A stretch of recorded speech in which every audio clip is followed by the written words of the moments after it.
16th anniversary yesterday of the premiere of the American version of The Office. There is an awesome English version of The Office as well, although frankly, you may need subtitles if you're an American viewer to understand exactly what they're saying on the English version of The Office. Sometimes it's a little bit hard to follow in that respect. I've tried. Do they think did they have that problem with us sometimes? I wonder, like, where they're going, like, that's not English. We invented the language, and I don't know what the hell they're talking about. Well, yes, with you for entirely different reasons than accent. That's for sure. We know that. Taking me out of the equation, because you're right. Like, I watch, like, we'll poll that next week. I'd like to know that from our England watchers, our UK watchers, because there are shows, you're right, in England, like The Crown or things like that I watch, and I'm like, wait, what the hell did she just say? I don't understand that.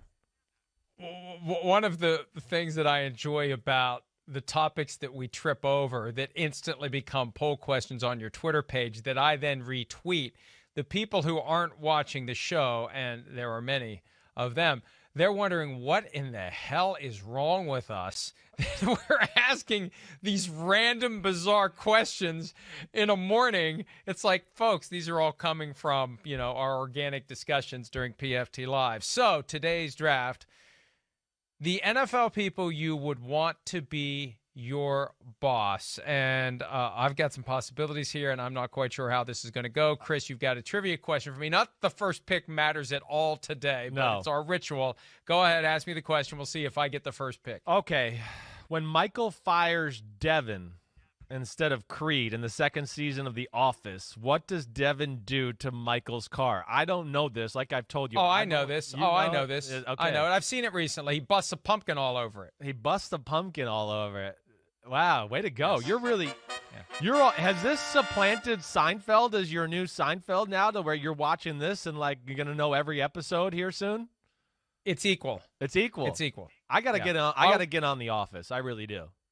My wife and I have been watching The Office just kind of as filler. Like, if we watch a movie and we still got time before it's time to go to bed, we'll watch an episode of The Office, and we're working our way through it on Peacock. And, season 3, the Superfan cuts extended episodes. If you've seen them all before, you haven't seen them, at least for season 3. And my understanding is eventually other seasons will have these extended cuts because there's a lot more that they shot that didn't fit into a half-hour show. So we've done our corporate duty. Now we can move on to the draft, although the entire draft is an extension of our corporate duty to hype The Office. First pick for me, oh, good God. I got to go Jerry Jones just because of the boat. Two reasons. I assume I would get on the yacht at some point, and that would be reason enough to work with Jerry Jones. Second of all, just being around him, you're going to get smarter from a business standpoint. I think Bill Parcells in his autobiography talks about all the investments that he made at the advice of Jerry Jones, the things he learned from being around Jerry Jones from a business standpoint. I mean, the guy is a brilliant business person. He's become kind of a caricature over the last 32 years, and that's what happens when you're just front and center, soaking up attention, looking for publicity for your football team. You are going to have that reaction. He doesn't care. He's selling the NFL. He's selling the Cowboys. He's selling himself, and he's made billions. I think I would like to learn a little bit about business being around Jerry Jones. I hear you there. I mean, there's a lot of good, and there's a reason a lot of his ex-players are in love with him and as loyal as they can be because of the way he treats you. So I hear you, and you're right. There's probably a lot we could learn from a lot of different angles that he's attacked life. And also good places to find wine, cheap, gas stations, etc. Oh, yeah. I'm sure he's got all the tricks. Don't you worry. He knows how to drill for oil, find deals, do it all. He knows how to do it all. All right, I think my first pick, I'm going to go with the Super Bowl head coach. I'm going to go with Bruce Arians. I mean, I just feel like we're a match made in heaven. That's why. He likes to curse. I like to curse.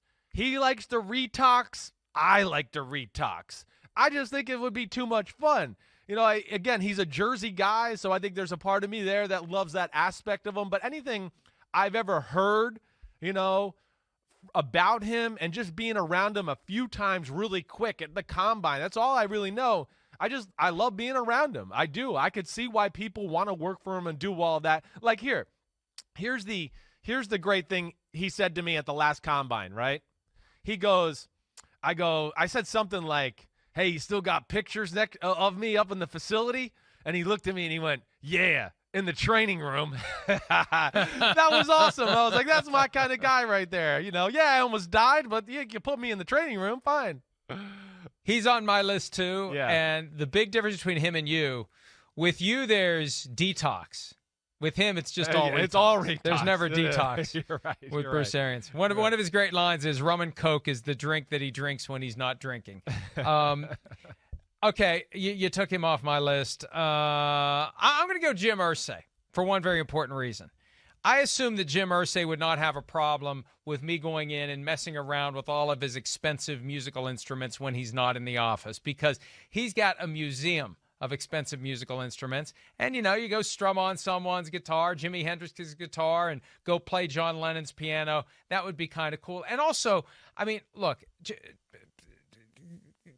Jim Irsay seems like, at his core, a good guy and would be a fun guy to work with, and a fun guy to be around. Right. And, even though sometimes the confidence in the team is a little bit unwarranted, I'd rather be around somebody who's inherently optimistic than somebody who's inherently pessimistic like I usually am. I'm with you, and he's always trying to support the team and spend money and do those type of things. He'd probably throw a few drinks back with you. I mean, we know he likes to party a little bit. And, hey, I mean, the guy has his own glassed-in case in the suite in Indianapolis so he could smoke cigarettes while he watches the game. I mean, is that the baller boss move of all time?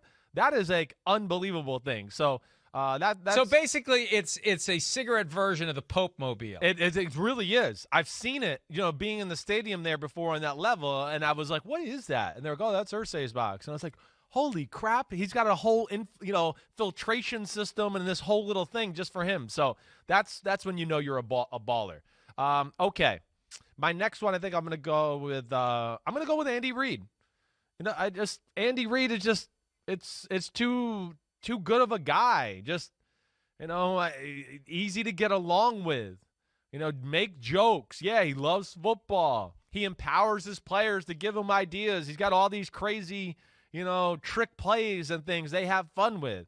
I just look at him and think that would be great to play for him because of the way he kind of approaches work on a day-to-day basis, let alone, I mean, come on now. If you get a case of the munchies, there's nobody you'd rather hang out with than Andy Reid for me. I mean, he's going to have great food, great catering, all that. He's going to have all the spots, all of them. What? I don't know. He may not share. He might not share, but he's got a lot of money, so he can buy me some too, or we'll do it together. But either way, I love me some Andy Reid and just the way he kind of carries himself and treats people. If I was a snarky jerk, my next point, my next pick would be Jack Easterby, because my argument would be he has no idea what he's doing, so he would have no idea whether or not I know what I'm doing. So the bar would be low, but that's not my pick because that's not the way I am. Pete Carroll is my pick because that guy has so much natural energy. And, as human beings, you feed off of that when you're around people who are just positive and up all the time. And that's on a day when you're kind of dragging a little bit, you're around someone like that, and he's got that high energy, that's important. You need to find a way to muster your own energy. And sometimes if you're around somebody who naturally has that energy, you don't need to start your own lawnmower. He's going to start it for you. Yeah, I hear you there. He was on my list just because of that energy and the way he is and, bounces around and does all those type of things. I get that all the way. The transformation of Pete Carroll from guy who isn't in the stadium and isn't around football to guy who is around football continues to amaze me. I'm telling you, when you see him away from football, he's like a mob boss who's on trial and is trying to make it look like he's old and decrepit so they wouldn't think he's a mob boss. And then as soon as it's go time, he's jumping around, bouncing around, throwing footballs, running around. It's amazing to see that transformation. No, it is. You're right. It is. It's amazing that way, and he's always like that. My last pick, though, I'm going to go with Sean Payton.